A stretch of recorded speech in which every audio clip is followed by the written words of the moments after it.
সরকার গঠনের দুদিন আগে শুভেন্দুর পিএসকে হত্যায় থমথমে পশ্চিমবঙ্গ। তৃণমূলকে দুষছে বিজেপি। জড়িত সন্দেহে ৩ জনকে জিজ্ঞাসাবাদ। সহিংসতায় গ্রেফতার কয়েকশো।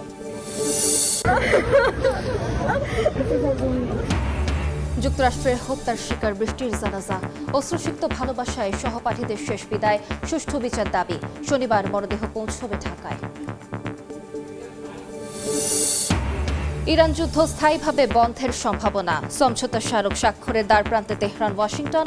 ওমান উপসাগরে ইরানি পতাকাবাহী জাহাজে মার্কিন নৌবাহিনীর গুলি।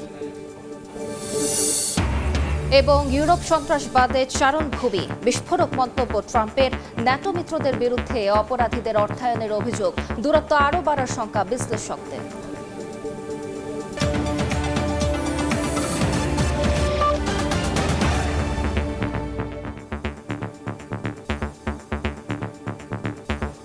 আন্তর্জাতিক সময়ের সঙ্গে আছি আমি আলিশা ইসলাম। সরকার গঠনের আগে বিজেপি নেতা শুভেন্দু অধিকারীর ব্যক্তিগত সহকারীকে হত্যার ঘটনায় থমথমে ভারতের পশ্চিমবঙ্গ। এরই মধ্যে হত্যায় জড়িত সন্দেহে ৩ জনকে জিজ্ঞাসাবাদ করছে পুলিশ।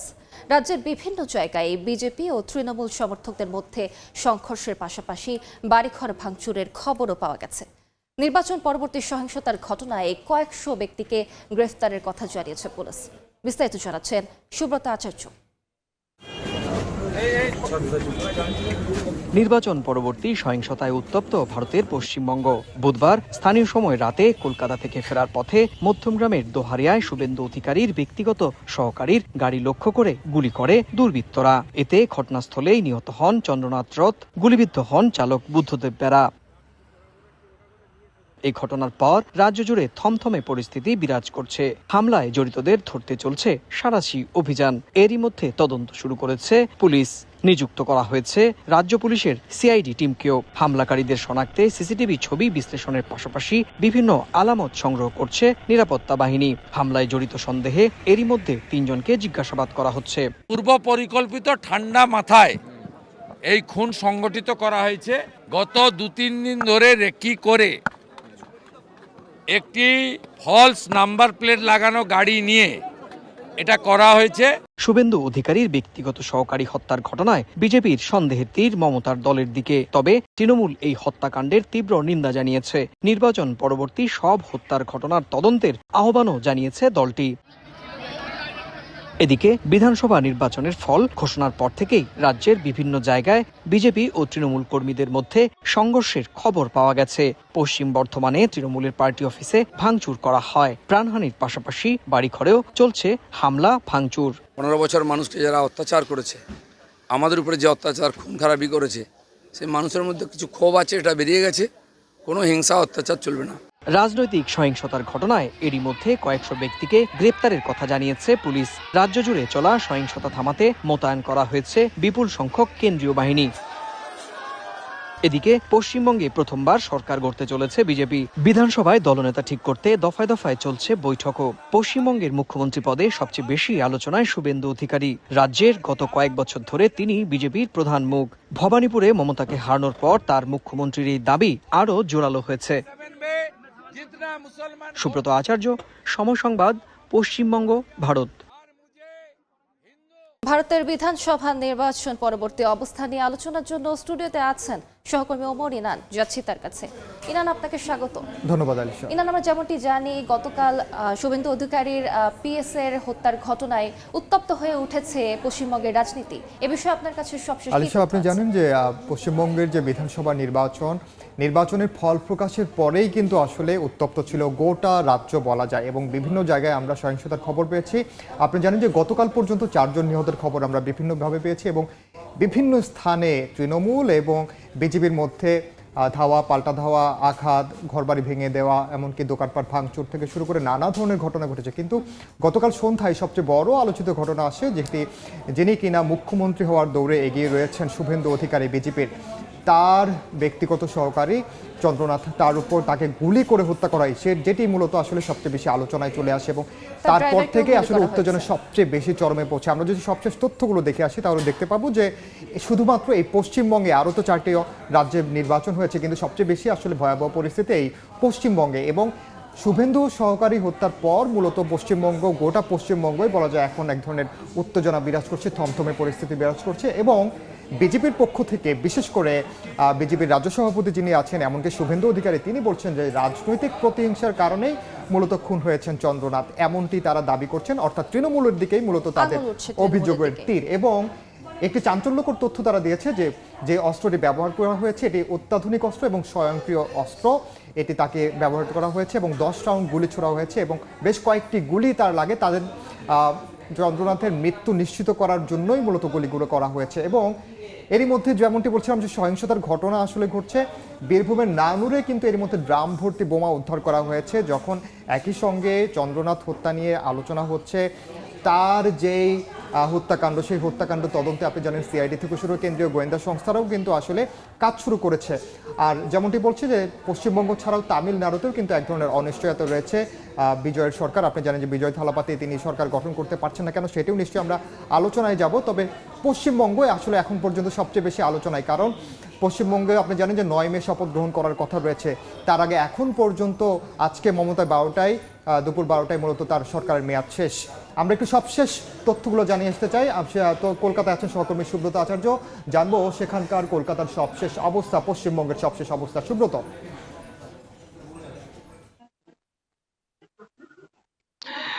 ইরান, আপনি ঠিকই বলছিলেন যে এই মুহূর্তে এমন একটি সংবেদনশীল সময়ে এই ধরনের একটি হত্যাকাণ্ডের ঘটনা ঘটেছে, সেটি কিন্তু গোটা রাজ্যের মানুষের কাছে একটি বড়সড় আশঙ্কার কারণ। এবং প্রশ্নও রয়েছে যে এই ধরনের একজন যাকে সম্ভাব্য মুখ্যমন্ত্রী বলা হচ্ছে, তার একজন আত্মসহায়ক, তিনি নিরাপদে বাড়ি ফিরবেন এবং সেই বাড়ি ফেরার পথে একদম প্রকাশ্যে অনেকগুলো সিসিটিভি রয়েছে, রাস্তায় আলো রয়েছে, বাড়ির একদম সামনে আমি যেখানটা দাঁড়িয়ে রয়েছি ক্রাইম সিন, ঠিক সেখানেই এই হত্যাকাণ্ডের ঘটনা ঘটে। আপনি জানেন যে আজকে অমিত শাহরও আসার কথা ছিল, কারণ পরিষদীয় দলের বৈঠকে তার যোগ দেওয়ার কথা ছিল। আপনি নিয়ম হচ্ছে যে নির্বাচিত বিধায়করা যখন পরিষদীয় দলের বৈঠক হয়, সেই বৈঠকে দলনেতা নির্বাচিত হন এবং দলনেতাই সম্ভাব্য মুখ্যমন্ত্রী হন। তো আমরা যেটা জানতে পেরেছি, সব শেষ যে তথ্য সেটি হচ্ছে আগামীকাল সকালবেলা অমিত শাহ আসছেন এবং পরিষদীয় দলের বৈঠকটি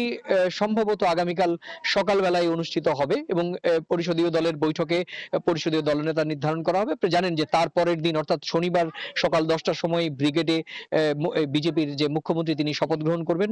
প্রধানমন্ত্রী নরেন্দ্র মোদী সহ ভারতের অন্ততপক্ষে 20টি রাজ্যের মুখ্যমন্ত্রী এবং বিজেপির শীর্ষ নেতৃত্ব, রাজ্য নেতৃত্বের অংশগ্রহণে এই শপথ অনুষ্ঠান হবে। কিন্তু এর আগে যে বিষয়টি আপনিও বলছিলেন এবং সেটি সত্যিকার অর্থেই পশ্চিমবঙ্গের সাধারণ মানুষের কাছে একটা প্রশ্ন, যে নির্বাচন কমিশন 23 এবং 29 তারিখ 2 দফায় সুষ্ঠু নির্বাচন পরিচালনা করলেন, সেই নির্বাচন কমিশন ভোটের পর এমন কি হলো যে ভোটের পর আচমকাই একটি রাজনৈতিক হানাহানি, হিংসার ঘটনা সামনে এলো এবং এমন ঘটনা যেটি কলকাতার অদূরে এয়ারপোর্টের হাই সিকিউরিটি জোন, এয়ারপোর্টের ঠিক পেছনেই আমি যেখানটা দাঁড়িয়ে রয়েছি দোহারিয়া, সেখানটায় এইরকম একজন যাকে সম্ভাব্য মুখ্যমন্ত্রী বলে ভাবা হচ্ছে, তার একজন দীর্ঘ 6 বছর ধরে তার সঙ্গী এবং তিনিও একজন যিনি চন্দ্রনাথ রথ, তিনিও একজন প্রাক্তন ভারতের এয়ারফোর্সের সদস্য ছিলেন।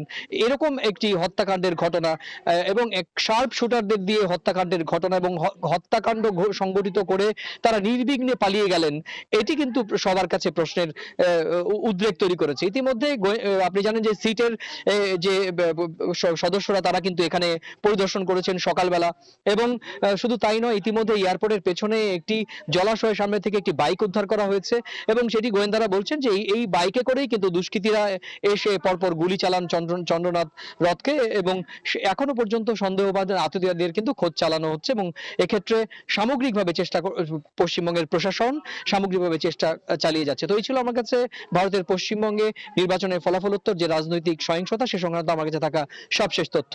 ধন্যবাদ সুব্রত। আর সুব্রত যেমনটা বলছিলেন যে আসলে এই হত্যাকাণ্ড একটি নতুন ধরনের আসলে অবস্থা তৈরি করছে, থমথমে পরিস্থিতি তো বিরাজ করছে, সেই সঙ্গে আইন গত শৃঙ্খলা কিছুদিন পরিস্থিতিও ধরে কিন্তু তো আমরা এখনো শুনছিলাম যে নানা জায়গায় বিভিন্ন বাড়িঘর পুড়িয়ে দেওয়া হচ্ছে, গুড়িয়ে দেওয়া হচ্ছে বুলডোজার দিয়ে। তো এরই মধ্যে আবার এই ঘটনাটা ঘটলো, এটি কি আসলে শঙ্কা বাড়িয়ে দিচ্ছে কিনা, আরো বেশি সেটি তো আসলে সহিংসতা এটি নিয়ে বাড়ায়? কোনো সন্দেহ নেই যে আসলে সামনে যেহেতু 9 তারিখ যেহেতু শপথ গ্রহণের আগে এই ধরনের পরিস্থিতি নিশ্চয়ই দুই দলের মধ্যে একটি আসলে উত্তেজনাকর পরিস্থিতি তৈরি করছে। আরেকটি কথা যেমনটি বলছিলেন তামিলনাড়ুতে, আপনি জানেন যে তামিলনাড়ুতে সরকার গঠনের জন্য 118টি আসন জিততে হয়, কিন্তু সেখানেও একটি জটিলতা তৈরি হয়েছে। বিজয় দল অর্থাৎ বিজয় থালাপাতি তিনি 108টি আসন পেয়েছেন, বিপরীত দিকে যারা চিরশত্রু এডিএ এবং এআইডিকে যে দলগুলো আছে, স্টালিনের দল, এই দুইটি দলের মধ্যে তারা কিন্তু ম্যাজিক সংখ্যা এখন পর্যন্ত ছুঁতে পারেনি, যে কারণে আসলে এখন পর্যন্ত জোট সরকার তারা গঠন করবে কিনা এটি নিয়েও একটি আলোচনা হচ্ছে। তাদের প্রাপ্ত সংখ্যাও কিন্তু 118 হবে না, যে কারণে তাদেরকে ছোট দলগুলো থেকে আসলে সমর্থন নিতে হবে, সেটি তারা দিবে কিনা। এই যে মমতা বন্দ্যোপাধ্যায় তিনি তো তার মেয়াদ শেষ হতে চলেছে, কিন্তু তিনি তো আসলে এখন পর্যন্ত এখানেও সাংবিধানিক সংকটটি রয়েছে, এটি আসলে দেখার বিষয় আজকে রাষ্ট্রপতির শাসন জারি হয় কিনা, কারণ সংবিধান অনুযায়ী তাই জারি হওয়ার কথা, এবং তার পরিপ্রেক্ষিতে আসলে নির্ভর করছে কি হতে যাচ্ছে পশ্চিমবঙ্গে। আপনাকে অসংখ্য ধন্যবাদ আমাদের সাথে যুক্ত হবার জন্য। ধন্যবাদ।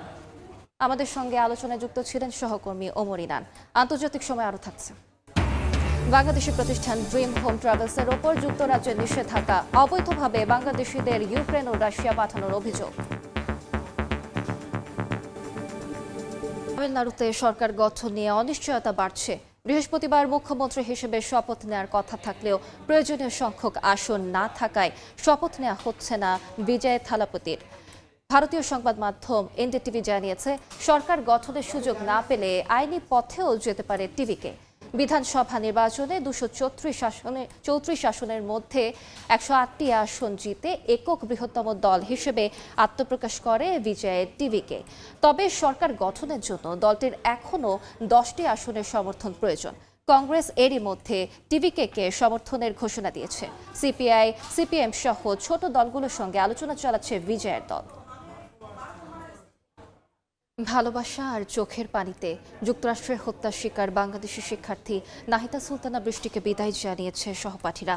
যুক্তরাষ্ট্রের ফ্লোরিডার ট্যাম্পায় বুধবার দুপুরে স্থানীয় মসজিদে এসে পৌঁছায় নৃশংসভাবে হত্যার শিকার বাংলাদেশি পিএইচডি শিক্ষার্থী নাহিদা সুলতানা বৃষ্টির মরদেহ।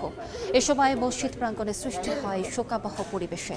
ওয়াশিংটনে বাংলাদেশ দূতাবাস জানিয়েছে, বৃহস্পতিবার স্থানীয় সময় রাত 8টা 50 অরল্যান্ডো আন্তর্জাতিক বিমানবন্দর থেকে এমিরেটস এয়ারলাইন্সের একটি ফ্লাইটে রওনা হয়ে মরদেহ ঢাকায় পৌঁছবে 9 মে শনিবার সকাল 8টা 40।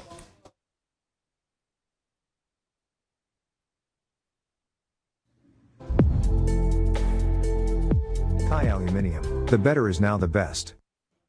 আন্তর্জাতিক সময় আরো থাকছে। ক্রুজ জাহাজ এমভি হন্ডিয়াসে হান্টা ভাইরাস আতঙ্ক, আক্রান্ত সন্দেহে সরানো হলো 3 জনকে। সবাইকে সতর্ক থাকার আহ্বান বিশ্ব স্বাস্থ্য সংস্থার। ইরান যুদ্ধ স্থায়ীভাবে বন্ধে সমঝোতা স্মারক স্বাক্ষরের দ্বারপ্রান্তে তেহরান, ওয়াশিংটন। বিভিন্ন আন্তর্জাতিক গণমাধ্যম বলছে, এটি শোয়ের মাধ্যমে যুদ্ধ বন্ধ এবং হরমুজ প্রণালী চালু হবে। এরপর একটি চুক্তির জন্য আলোচনা টেবিলে বসবেন দুই দেশের প্রতিনিধিরা। মার্কিন প্রেসিডেন্টও জানিয়েছেন, ইরানের সঙ্গে একটি বড় চুক্তির সম্ভাবনা তৈরি হয়েছে। দেখছেন আন্তর্জাতিক সময়। মনের মতো ডিজাইন আর stylish collection, Regal furniture, furnish your dream. Europe সন্ত্রাসবাদের চারণভূমি বলে মন্তব্য করেছেন মার্কিন প্রেসিডেন্ট ডোনাল্ড ট্রাম্প। উন্মুক্ত সীমান্ত আর ব্যাপক অভিবাসনের সুযোগ নিয়ে চরমপন্থী গোষ্ঠীগুলো ইউরোপে শক্ত ঘাঁটি গড়ে তুলছে বলে অভিযোগ ট্রাম্প প্রশাসনের। ওয়াশিংটন বলছে, ধনী ন্যাটো দেশগুলোই এখন সন্ত্রাসীদের অর্থ, জনবল ও নেটওয়ার্ক তৈরির নিরাপদ কেন্দ্র হয়ে উঠছে। Beginning at the start of next year, every American will be able to go to মানব পাচারের অভিযোগে dream home travels and tours limited নামের একটি বাংলাদেশি প্রতিষ্ঠানের ওপর নিষেধাজ্ঞা জারি করেছে যুক্তরাজ্য। দেশটির সরকারি ওয়েবসাইটে এই নির্দেশনা জারি করা হয়। এতে বলা হয়, উচ্চ বেতন ও ভালো সুযোগ সুবিধার প্রলোভন দেখিয়ে নিরীহ বাংলাদেশিদের পাচারের মাধ্যমে ইউক্রেন রাশিয়া যুদ্ধক্ষেত্রে ঠেলে দেয় প্রতিষ্ঠানটি। নিষেধাজ্ঞার পাশাপাশি ড্রিম হোম ট্রাভেলসের বিদেশে থাকা সম্পদ ও অর্থ বাজেয়াপ্ত করা হবে বলেও জানানো হয়। সময় কেপ ভার্দের উপকূলে আটকে থাকা বিলাসবহুল ক্রুজ জাহাজ এমভি হন্ডিয়াস থেকে হান্টা ভাইরাস সংক্রান্ত সন্দেহে জরুরি ভিত্তিতে সরিয়ে নেওয়া হয়েছে 3 জন যাত্রী ও ক্রুকে। স্পেনের টেনেরিফে বাকি যাত্রীদের স্বাস্থ্য পরীক্ষা ও কোয়ারেন্টাইনের ব্যবস্থা করা হবে। পরিস্থিতি পর্যবেক্ষণের পাশাপাশি সবাইকে সতর্ক থাকার আহ্বান জানিয়েছে বিশ্ব স্বাস্থ্য সংস্থা। বিশেষজ্ঞরা বলছেন, নতুন শনাক্ত হওয়া আন্দেস স্ট্রেইন নামের ভাইরাস এক বিরল ধরনের হান্টা ভাইরাস, যা ঘনিষ্ঠ সংস্পর্শে একজনের কাছ থেকে আরেকজনের ছড়াতে পারে। সাধারণত ইঁদুরের মূত্র, লালা বা বর্জ্য থেকে এই ভাইরাস সংক্রমিত হয়। আন্তর্জাতিক সময়, পারমাণবিক অস্ত্র কর্মসূচি নিয়ে আবারও কঠোর অবস্থান জানালো উত্তর কোরিয়া। জাতিসংঘে দেয়া বক্তব্যে উত্তর কোরিয়ার রাষ্ট্রদূত কিম সং বলেছেন, পিয়ংইয়ং কোনো অবস্থাতেই পারমাণবিক অস্ত্র বিস্তার রোধ চুক্তি বা এনপিটির অধীনে থাকবে না। তিনি দাবি করেন, দেশটির পারমাণবিক শক্তিধর রাষ্ট্রের মর্যাদা সংবিধানে অন্তর্ভুক্ত করা হয়েছে এবং বাইরের চাপ দিয়ে তা পরিবর্তন করা সম্ভব নয়। 2003 সালে এনপিটি থেকে বেরিয়ে যাওয়ার পর থেকে উত্তর কোরিয়া 6টি পারমাণবিক পরীক্ষা চালিয়েছে। ধারণা করা হয়, পিয়ংইয়ংয়ের কাছে এখন কয়েক ডজন পারমাণবিক ওয়ারহেড রয়েছে।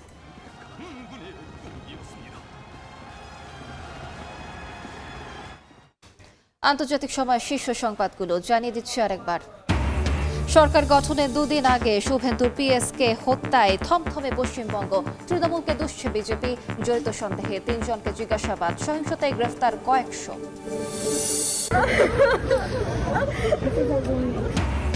যুক্তরাষ্ট্রের হত্যার শিকার বৃষ্টির জানাজা। অশ্রুসিক্ত ভালোবাসায় সহপাঠীদের শেষ বিদায়। সুষ্ঠু বিচার দাবি। শনিবার মরদেহ পৌঁছবে ঢাকায়। এবং ইরান যুদ্ধ স্থায়ীভাবে বন্ধের সম্ভাবনা। সমঝোতা স্মারক স্বাক্ষরের দ্বারপ্রান্তে তেহরান, ওয়াশিংটন। ওমান উপসাগরে ইরানি পতাকাবাহী জাহাজে মার্কিন নৌবাহিনীর গুলি।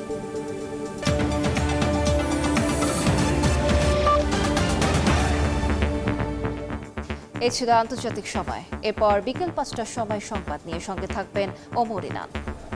আলিশা, ধন্যবাদ। বিকেল 5টার সময় সংবাদ নিয়ে আসছে কিছুক্ষণ পর। সঙ্গে থাকুন সময়ে।